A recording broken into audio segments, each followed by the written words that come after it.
سبحان الحنان المنان،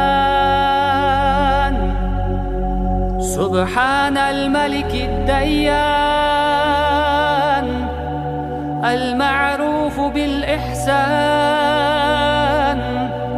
والموصوف بالغفران. مرحبا يا مرحبا يا شهر رمضان، مرحبا مرحبا يا شهر التراويح والتسابيح وختم القرآن. هذا شهر أوله رحمة وأوسده مغفرة وآخره عتق من النيران.